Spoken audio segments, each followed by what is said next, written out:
Good morning, sir. Good morning, sir. Good morning, everyone. Good morning, sir. Yes, welcome. So let us wait for another student. We will start our class after 5 minutes because many are off video and many students yet to join. So please wait for 5 minutes.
हम ये class 2 minute में शुरू करेंगे। जो लोग of video है please video start कर दीजिए।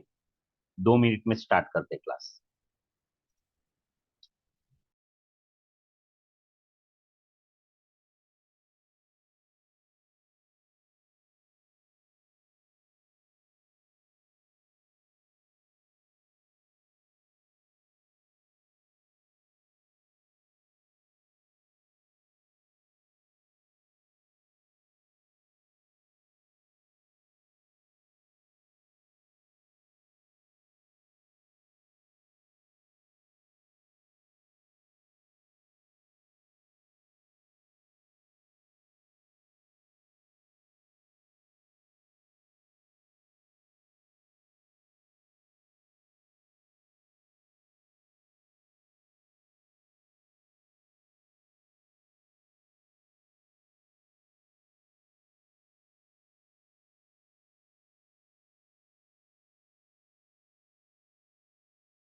Okay.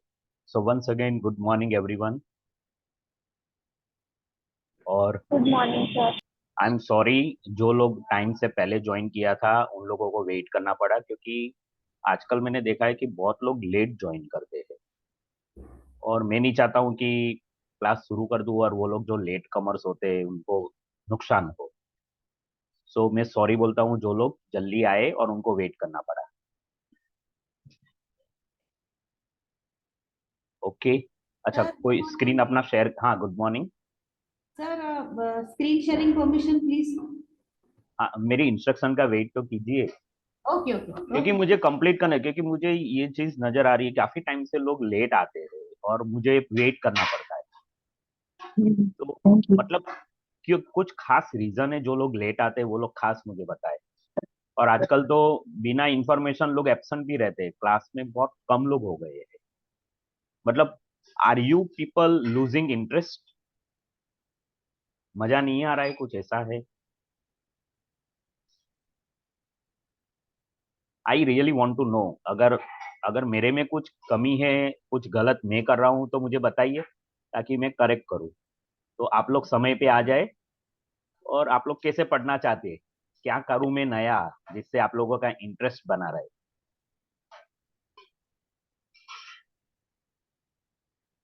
अगर आप लोग चाहते हैं क्लास का टाइम 9:35 रखना है तो 9:35 कर देते टाइम पे। अगर 5 मिनट ज्यादा चाहिए तो हम लोग 9:35 टू 10:30 रखेंगे, 55 मिनट का क्लास रखेंगे।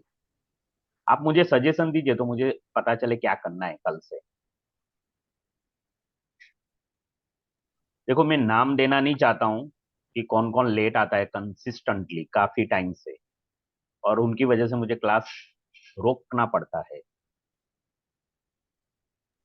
सर क्लास टाइम चेंज मत करिए, क्योंकि हमारे बच्चे 11 बजे स्कूल जाते हैं रेडी होके। फिर लेकिन देखो, मेरा भी तो टाइम वेस्ट होता है ना। मैं 9:25 को क्लास शुरू कर देता हूँ 5 मिनट पहले, क्योंकि मैंने सबको बोला है कि एटलीस्ट 5 मिनट पहले लॉग इन करके सेटल हो जाइए। लेकिन 9:35 तक क्लास की स्ट्रेंथ ही नहीं होती है, तो मैं क्लास कैसे शुरू करूँ? इसलिए मैं चाहता हूँ कि अगर आप जो लोग लेट आते हैं, जिनको 9:30 टाइम सूट नहीं करता है, उनके लिए मैं बोल रहा हूँ।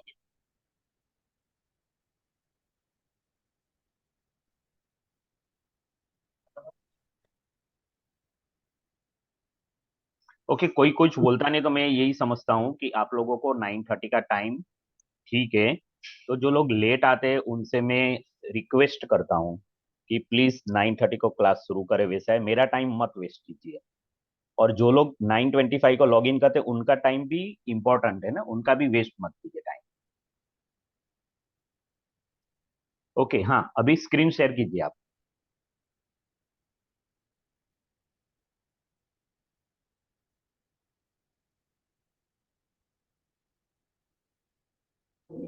अच्छा, स्क्रीन शेयर करके आप क्या दिखा रहे हो? Sir, I have tried, just see for any mistakes. તો પછી like children are learning slowly આ થોડું વાર લાગે છે એ લોકોને. But if this is okay, તો then we will be practicing more on this. Okay, तो can you keep this in a presentation mode, slide show? हाँ सर।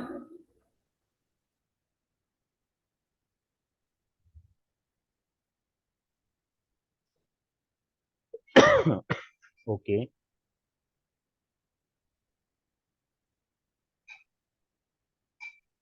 ओके। ये अपने आप हो रहा है कि आपको क्लिक करना पड़ रहा है? सर क्लिक करना पड़ रहा है। ठीक है, हाँ, तो कोई बात नहीं। गुड।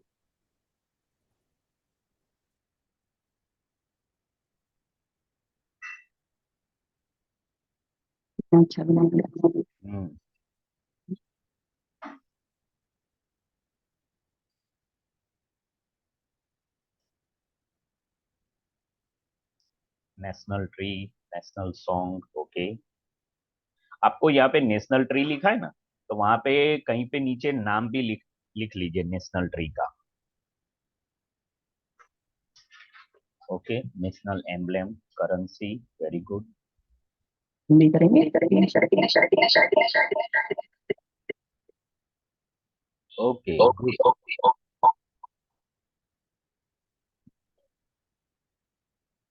राइट। सर हम भी करेंगे। हाँ हाँ, दीपशिका, यस। चलो करके दिखाओ।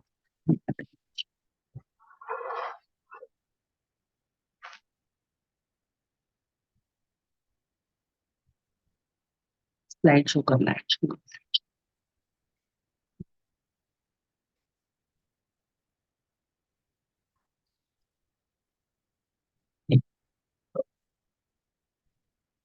Human body sense organs. Okay.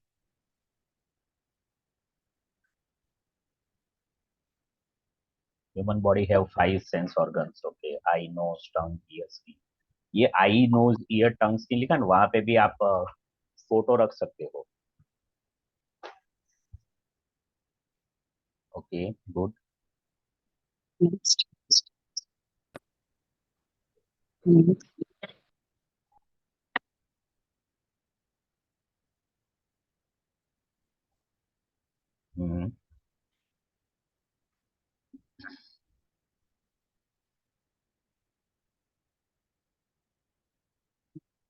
Right, okay, well done. Sir ये दीपशिका ने बनाया है।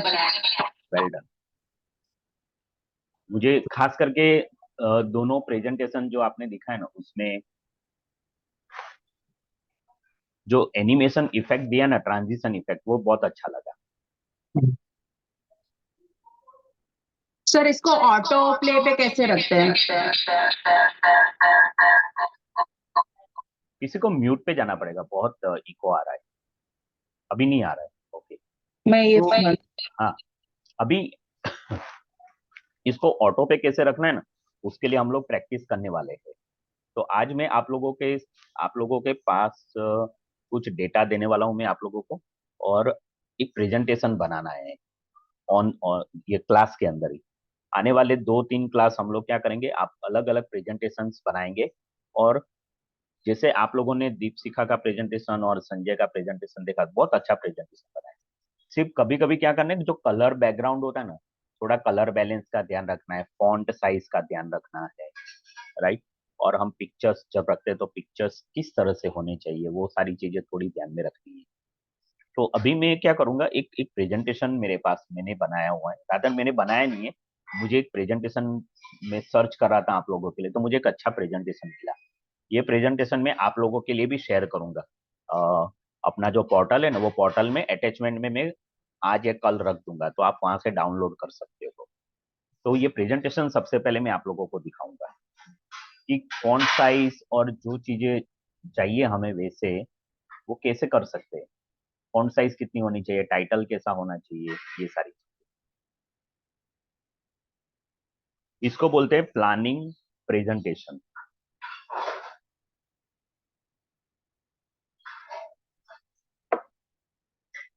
आप लोगों को क्या करना है, अपनी नोटबुक आप ओपन रखिए।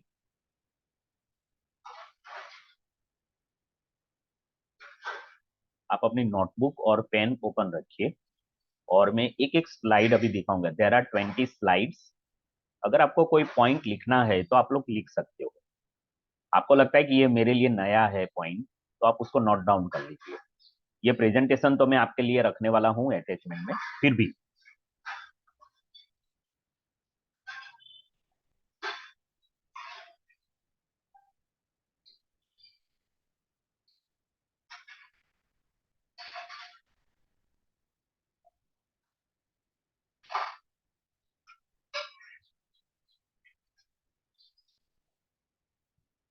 Okay. Planning A presentation,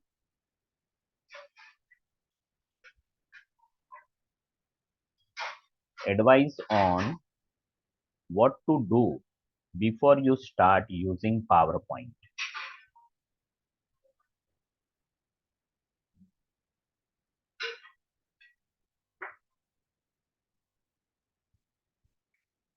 do I need PowerPoint, सबसे पहला क्वेश्चन।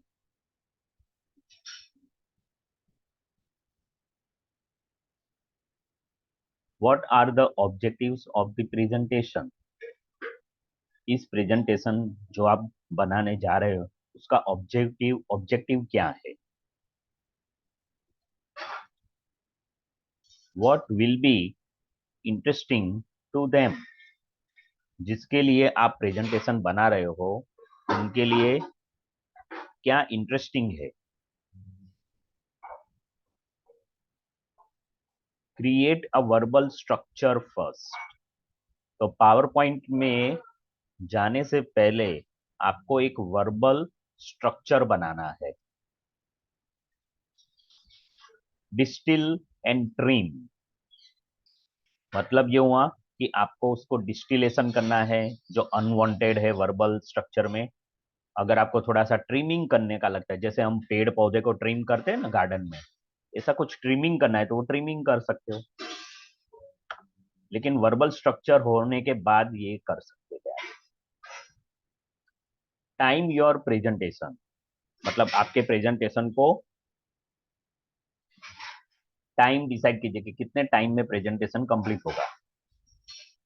चेक योर वेन्यू, आप कौन से वेन्यू पे प्रेजेंटेशन करने वाले हो। ये आपको इसलिए चेक करना है क्योंकि जहां पे जिस वेन्यू पे आप प्रेजेंटेशन करने जा रहे हो, क्या उस वेन्यू पे प्रोजेक्टर अवेलेबल है, लैपटॉप से करना है या कंप्यूटर से करना है या आपको मोबाइल या टैबलेट से करना पड़ेगा, तो वो सारी चीजें चेक कर। तो ये हो गए प्रेजेंटेशन का planning. How to present a presentation, advise on how to perform during a presentation, आपको परफॉर्मेंस कैसे करना है, प्रेजेंटेशन के टाइम पे कैसे रहना है, कैसे अपने आप को प्रेजेंट रखना है। How to present a presentation, पहले उसको देखते हैं। क्रिएट ए काम एंड रिलैक्स्ड एटमोस्फियर, आप जहां पे प्रेजेंटेशन कर रहे हो वहां पे एकदम शांत और अनुकूल वातावरण खड़ा कीजिए पहले। Try to enjoy, you are in charge. Interruptions, इसका मतलब क्या हुआ कि आप जब प्रेजेंटेशन करते हो तो वहां पर बीच में कितने कितनी दखलंदाजी आ सकती है। क्रिस्प एंड क्लियर, आपको प्रेजेंटेशन करने के टाइम पे ये ध्यान रखना है कि एकदम क्रिस्प रखना है और क्लियर रखना है। ट्राई नॉट टू अर, ये पॉइंट पे यहाँ पे कुछ इंपॉर्टेंट पॉइंटर लगाया हुआ है और ये भी बताता है कि हमारा ये जो प्रेजेंटेशन चल रहा है उसमें इस पर्टिकुलर स्लाइड में ये पॉइंट पे ये पॉइंटर भी है एक तरह का।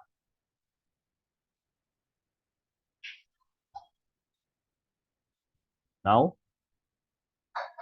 Active advice on delivering presentations. Make your objectives clear.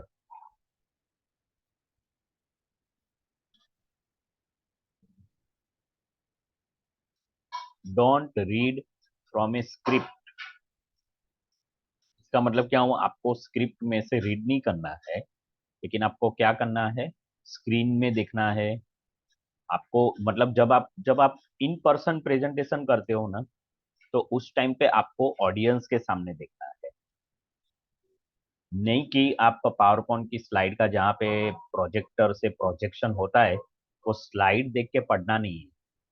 आप उसको एक ग्लांस देख सकते हो लेकिन पूरा वहां से रीड नहीं करना है, या फिर आपके पास कोई स्क्रिप्ट है तो उसमें भी रीड नहीं करना है। मूव अराउंड जेस्चर, मतलब आप प्रेजेंटेशन करते हो, अगर ठीक है आप ऑनलाइन प्रेजेंटेशन करते हो तो आपको तो चेयर में बैठ के करना है, ठीक है एक जगह पे बैठ लोगे, लेकिन जब आप इन पर्सन करते हो तो प्रेजेंटेशन के टाइम पे आपकी मूवमेंट होनी चाहिए, मतलब आपको लेफ्ट टू राइट जाना है, राइट टू लेफ्ट जाना है, थोड़ा फॉरवर्ड बैकवर्ड होना है, राइट। तो ये मूवमेंट जरूरी है जब आप प्रेजेंटेशन डिलीवर करते हो।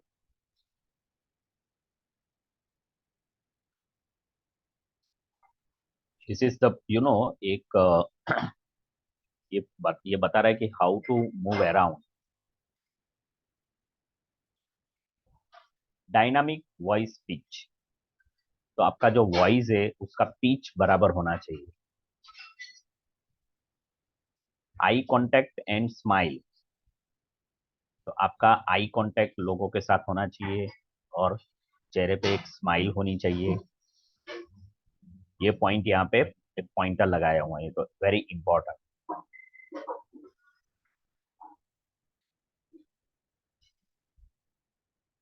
Now advice on delivering presentations. When showing a new slide, जब आप नई स्लाइड शो कर रहे हो उस टाइम पे जेस्चर टॉवर्ड टेक्स्ट, देन सिंप्लीफाई और इलाबरेट। वो जो आपने टेक्स्ट लिखी है स्लाइड पे उसको आपको सिंप्लीफाई करना है या तो उसको आपको इलाबरेट करना है। Face your audience, invite discussion.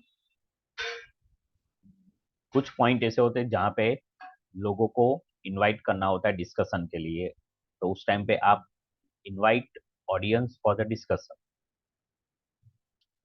This is very important point. Again ये जो पॉइंटर यहाँ पे आप काफी स्लाइड में देख रहे हो, ये एक्चुअली क्या बोलता है ये पॉइंट कि in this particular slide you are on this bullet और you are on this line. तो ये पॉइंटर है आपके लिए जो आपको याद दिलाएगा कि आप स्लाइड में कहाँ पे हो। Now advice on delivering presentation.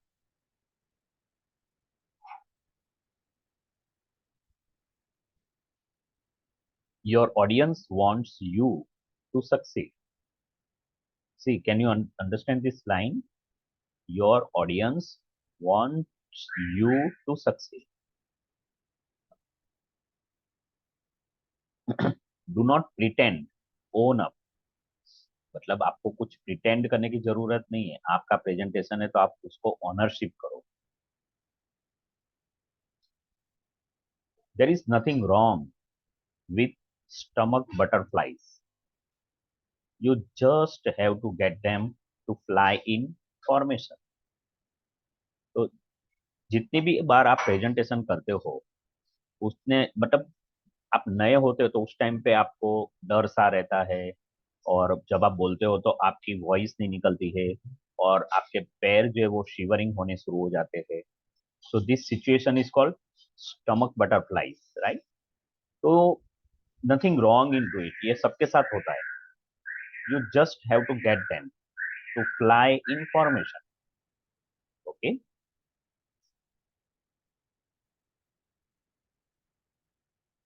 Cornering, try not to fill slides with useless information like this. हाँ, मतलब आपको कोई यूजलेस इंफॉर्मेशन नहीं रखनी है स्लाइड को फिल करने के लिए। कभी कभी लगता है कि स्लाइड एकदम खाली है, ठीक है, तो आपको जैसे यहाँ पे एक पिक्चर दिखा है ना, तो आपको इस तरह से नहीं करना है। स्लाइड में जो जगह है उसको फिलअप करने के लिए आपने यूजलेस इंफॉर्मेशन रखा तो वो नहीं करना।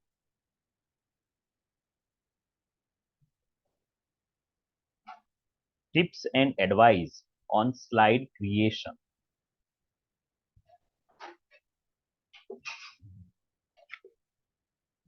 How to create an effective presentation using PowerPoint.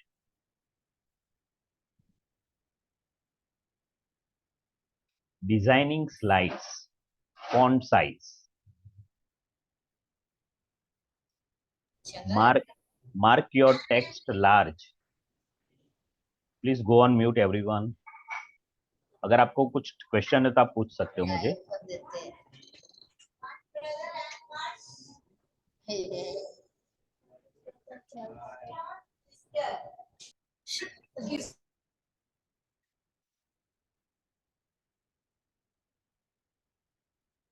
Okay, make your text large.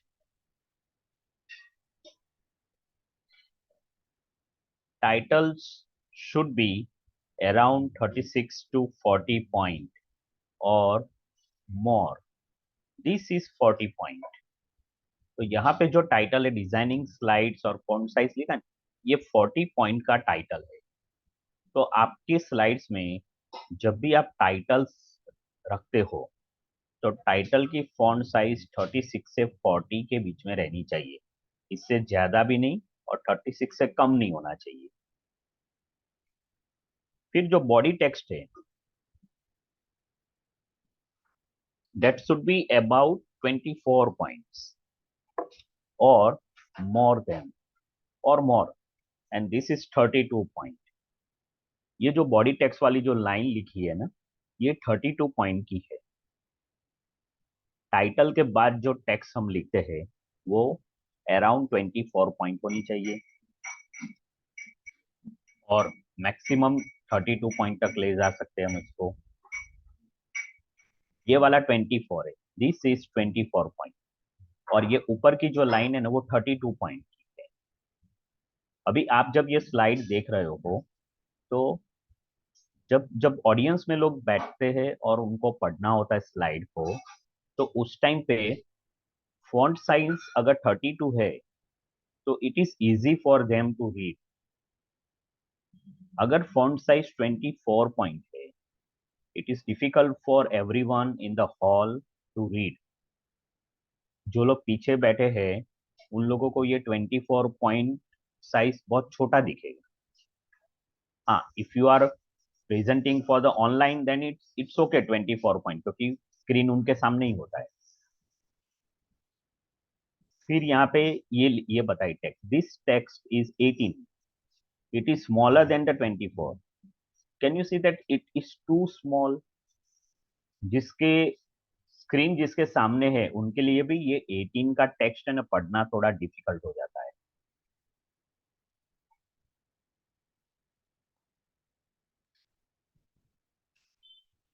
Designing slides now अब देखते हैं font. Choose a choose a sans serif font like Arial. Arial is a font type, तो normally हमें इस तरह के font select करने हैं, ज्यादा फैंसी और इस तरह के फॉन्ट नहीं सिलेक्ट करने जिससे लोगों को पढ़ने में डिफिकल्टी हो।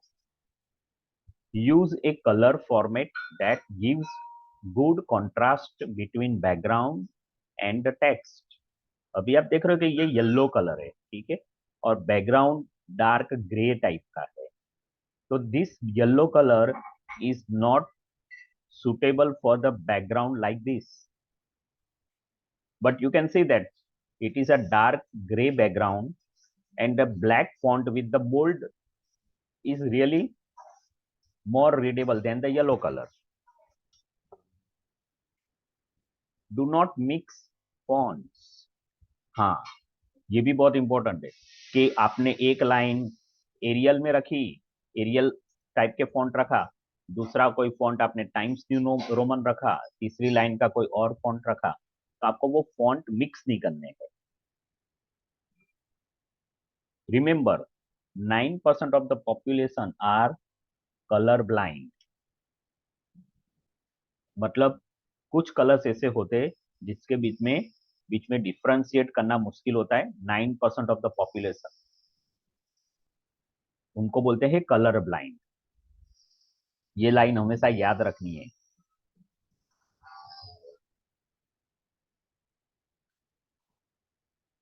Now let us talk about the color. Designing slides. You can see these are the colors. Yellow color, फिर ये ऑरेंज कलर यहाँ पर है, रेड यहाँ पर है, पर्पल है, ब्लू है, ग्रीन है, और इसके बीच में अलग अलग कलर के शेड्स है। You can see that yellow colour को प्राइमरी बोला है, ब्लू कलर को भी प्राइमरी कलर बोला है और रेड को भी प्राइमरी। तो रेड, ब्लू, येलो ये प्राइमरी कलर्स है, यानी कि मुख्य कलर। लेकिन ये जो कलर है कॉम्प्लीमेंट्री कलर इसको बोलते हैं। ऑरेंज को कॉम्प्लीमेंट्री, ग्रीन को भी कॉम्प्लीमेंट्री बोलते हैं, राइट, और पर्पल को कॉम्प्लीमेंट्री बोलते हैं। यू कैन से दैट ये कलर्स कैसे बनते आ रहे हैं।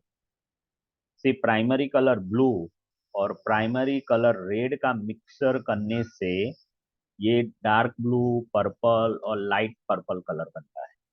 येलो और रेड का मिक्सर करेंगे तो ये ऑरेंज आएगा और इसके आगे पीछे जो कलर है वो आते हैं। तो this is the way the colour theme work. आपको याद रखना है कि प्राइमरी कलर कौन से है, red, blue, yellow. Opposite colours are called complements. Complements contrast well and create a dynamic effect। तो जो कॉम्प्लीमेंट कलर है वो एक कॉन्ट्रास्ट क्रिएट करते हैं और डायनेमिक इफेक्ट देते हैं।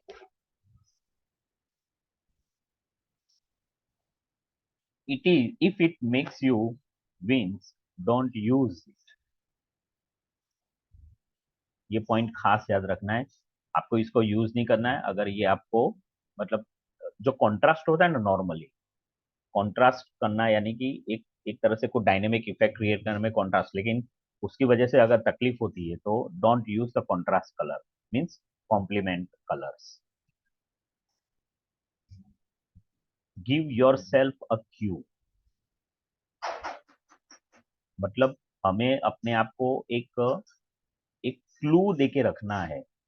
किसका, कि हमारा स्लाइड शो कब खत्म होता है।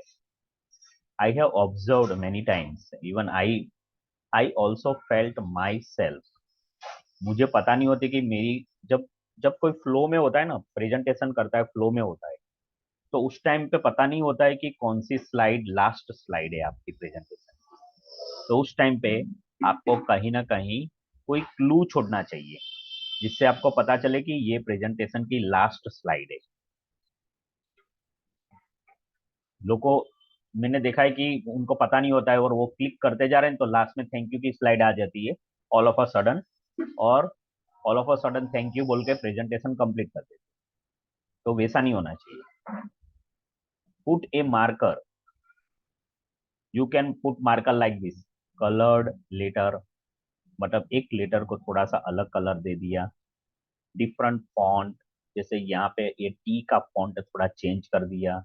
स्मॉल पिक्चर, छोटा सा पिक्चर रखा, जैसे आपको मालूम है बहुत सारे स्लाइड्स में इस तरह का एक पिक्चर आता था। वो क्या इंडिकेट करता था, the slide is going to end at this point, there is no further point. मुझे खुद को अभी ये स्लाइड शो आपको दिखा रहा हूँ ना, तो 2-3 बार ऐसा हुआ कि इसके बाद कोई पॉइंट है कि नहीं, तो मैंने क्लिक किया ना तो स्लाइड चेंज हो गई। मुझे था कि शायद नेक्स्ट पॉइंट आएगा इसी स्लाइड में। तो इस तरह का पॉइंटर रखना जरूरी है, मार्कर रखना जरूरी। This is the last paragraph, मतलब इस तरह से हम यहाँ पे मार्कर लगा सकते हैं।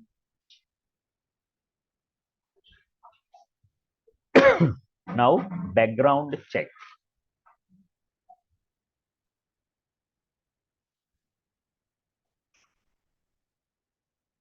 यहाँ पे ये कोका कोला का जो टीन है, यहाँ पे ये बैकग्राउंड देखिए और ये बैकग्राउंड देखिए, दोनों में जो टीन है उसका कलर अलग अलग दिख रहा है।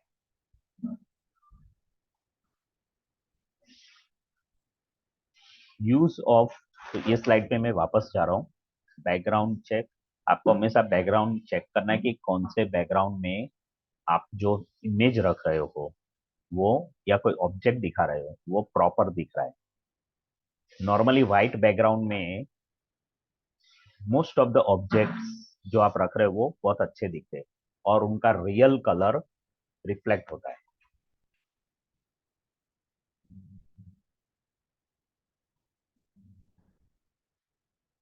Use of punctuation slides.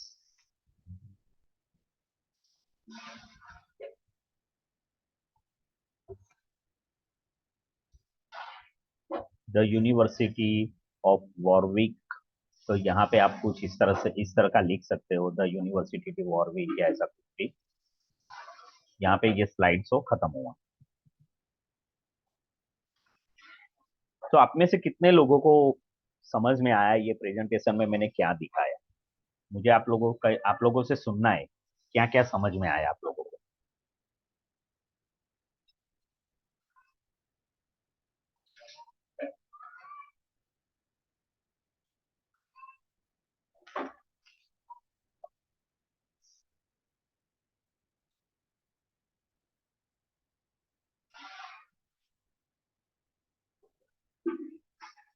किसी को समझ में नहीं आया?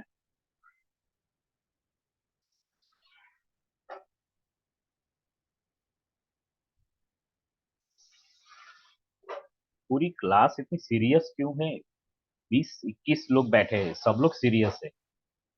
सर समझ में तो आया।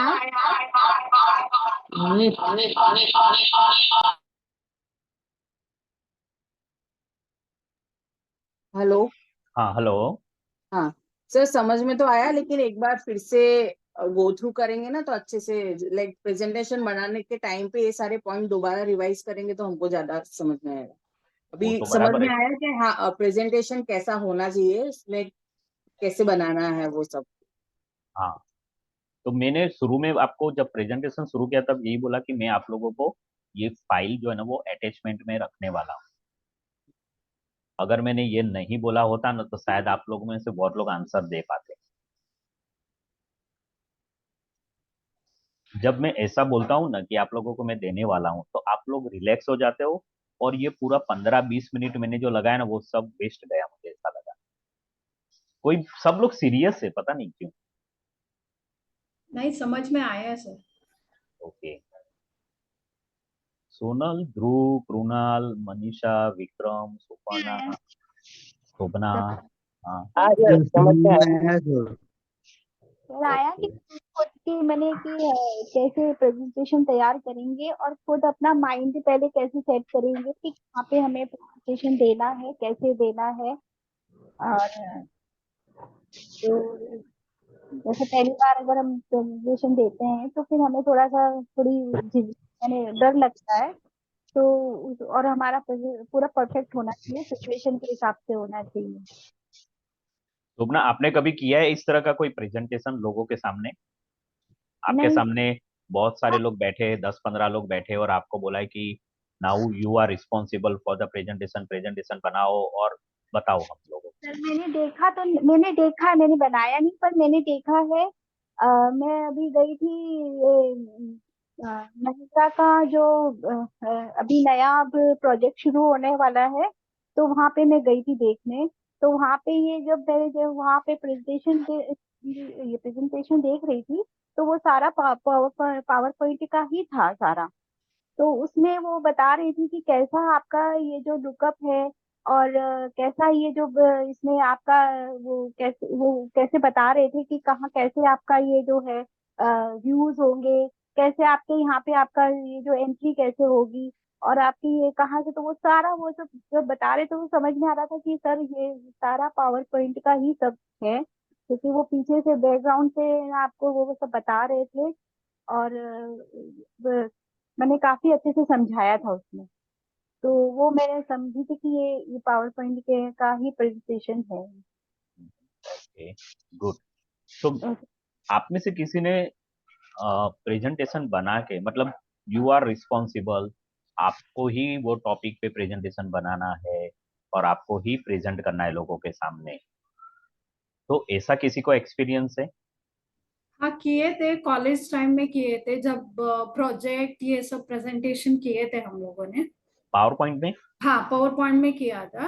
ओके। क्योंकि मेरा पोस्ट ग्रेजुएशन हुआ था तो हमारा प्रोजेक्ट सबमिशन होता है तो वी हैव टू प्रेजेंट उसको, यस। क्योंकि प्रोजेक्ट जो होता है काफी बड़ा बुक्स में होता है। तो हम्म। उनको सर को एक बार नेटशल करके प्रेजेंटेशन में दिखाना पड़ता है कि आपको क्या प्रोजेक्ट में इसमें मेनली क्या पॉइंट है वो प्रेजेंट करना पड़ता है। Right, right. सो क्या एक्सपीरियंस रहा था आपका उस टाइम पे? उस टाइम एक्चुअली इतना डेवलप नहीं था, पावर पॉइंट काफी सिंपल फॉर्मेट था मेरा, काफी 10-15 साल के पुराने थे तब। वो तो तो आज के वो तो आज की डेट में आप कंपेयर करते हो इसलिए आपको वो सिंपल लगता है, बाकी उस हाँ, जमाने में उस तो वो टाइम काफी टफ था नहीं नहीं, क्योंकि उस टाइम पे इंटरनेट तो ये वो सब यूनिक, नहीं था। उस टाइम पे तो वो यूनिक चीज थी। हाँ, और नेट का सबसे ज्यादा इश्यू होता था, सर्वर बहुत स्लो रहता था, ये सब कलेक्ट करना भी बहुत मुश्किल चीज है। ओके, सो मेरा मेरा मेन पॉइंट है ना ये है कि जब भी आप प्रेजेंटेशन करते हो तो आप लोगों को एक स्ट्रक्चर से काम करना पड़ता है। सबसे पहले आपको ऑब्जेक्टिव डिसाइड करना पड़ेगा कि क्या ऑब्जेक्टिव है प्रेजेंटेशन बनाने का।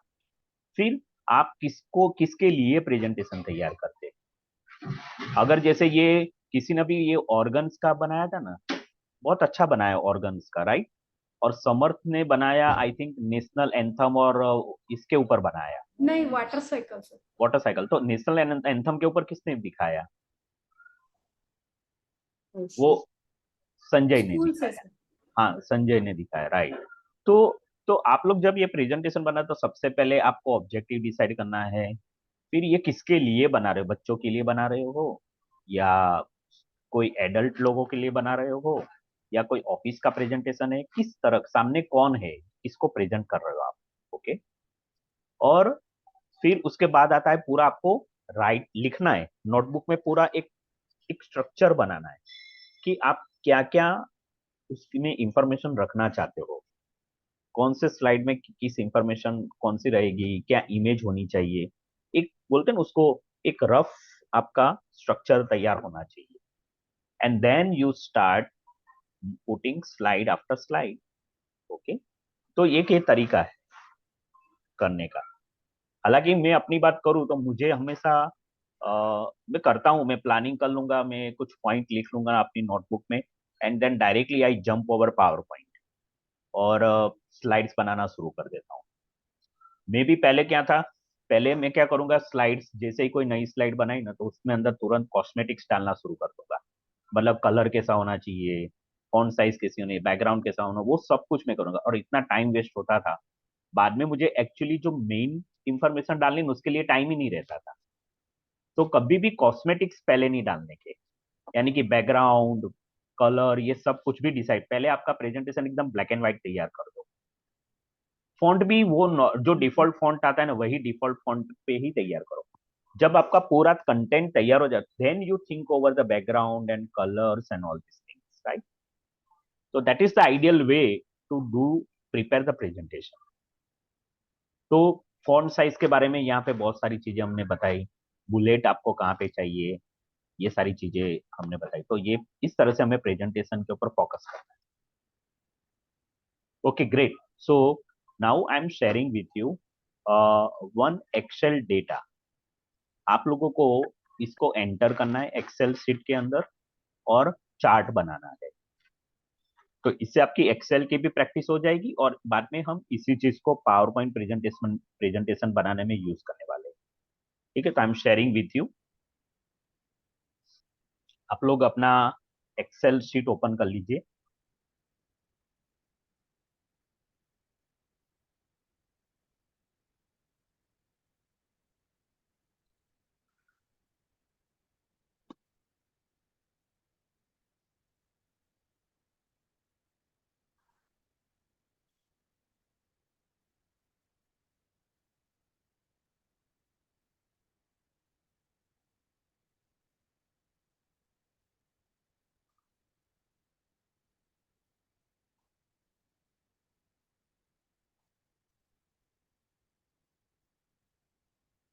हम्म, हम्म, ओके, सबको मेरा स्क्रीन दिख रहा है? वह दिख रहा है सर। हाँ, मैं इसको थोड़ा और जूम इन करता हूँ ताकि आपको जो डेटा, इंपॉर्टेंट डेटा ऐड अभी आपको एक्सेल सीट में ऐड करना है ना, वो ये है: मंथ, सेल्स, कॉस्ट, प्रॉफिट। जनवरी से लेकर दिसंबर तक का ये डेटा है। तो आपको इस तरह से एक टेबल बनाना है। ये टेबल बनने के बाद आपको चार्ट बनाना है इस तरह से।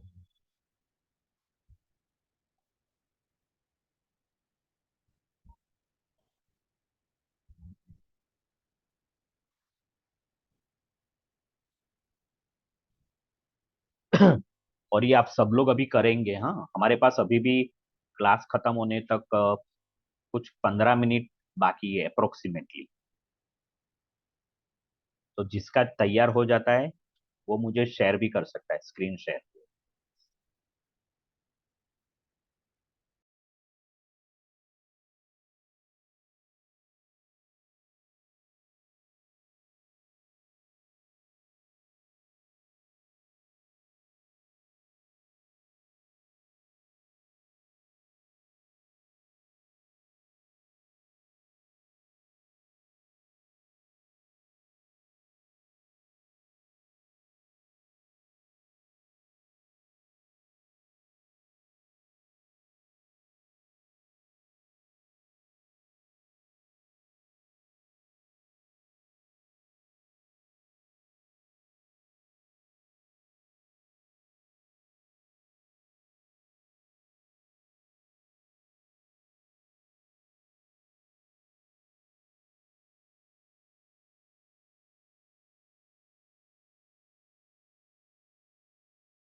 ये आप करते रहो, मैं थोड़ी देर में आ रहा हूँ वापस।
ओके, तो कौन शेयर करेगा?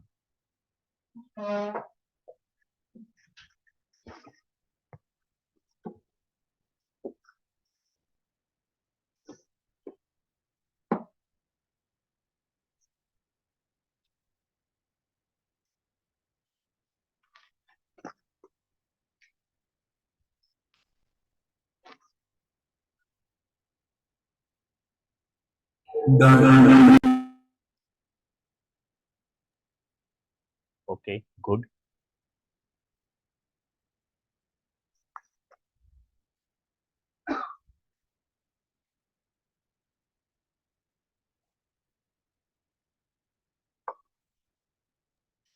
सर हम शेयर करें? हाँ, एक मिनट, बाकी किसी का बाकी है करना? टैब एटलीस्ट टेबल एंटर कर लिया सबने? ठीक है, तो मैं शेयरिंग स्टॉप करता हूँ। ओके, अब आप लोग कर सकते हैं। जिसका रेडी है वो शेयर कर सकता है। सर शेयरिंग डिसेबल्ड है।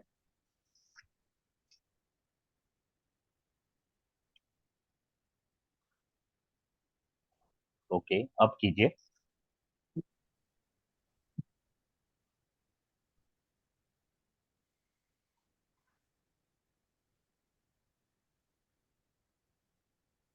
ओके, सो डेटा भी एंटर हो गया और चार्ट भी रेडी। ओके, अभी आपको चार्ट में ना स्पेस रखनी है, क्योंकि उसके ऊपर जो लेबल है ना, वो लेबल एक दूसरे के ऊपर ओवरलैप हो रहे हैं। तो उसके लिए क्या करना पड़ेगा आपको? चार्ट को एनलार्ज करना पड़ेगा, या फिर लेबल का जो ओरिएंटेशन है ना वो चेंज करना पड़ेगा। हॉरिजेंटल की जगह पे वर्टिकल रखना पड़ेगा, थोड़ा सा उसका फॉन्ट साइज कम करना पड़ेगा। ये सब आप ट्राई कर सकते हो। ठीक है सर। Okay, good. यस, हाँ। Who is next?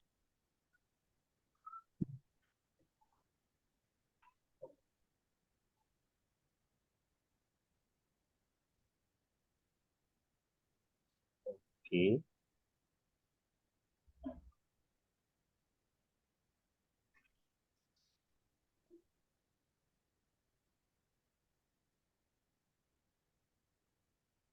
Okay, good, very nice. अभी भी देखो आप में भी सेम चीज हो रही है, वो नंबर्स है ना, वो ओवरलैप हो रहे हैं कहीं पे, प्रॉपर दिख नहीं रहे हैं। Okay, good. उसको थोड़ा करेक्शन कर दो। चार्ट का टाइटल डालना है। मैंने जो शेयर किया था उसमें चार्ट टाइटल था कॉस्ट वर्सेस सेल्स।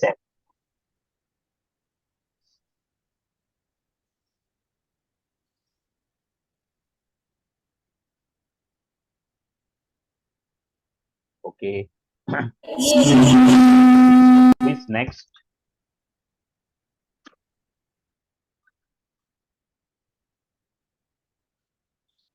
ओके, तो जनवरी से लेकर दिसंबर तक का data, cost, sales, cost and profit. Okay, very nice. और टाइटल है cost versus sales. Okay,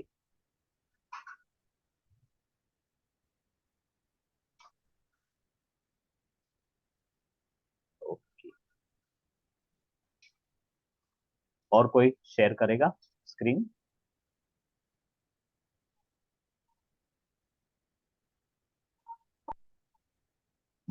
good.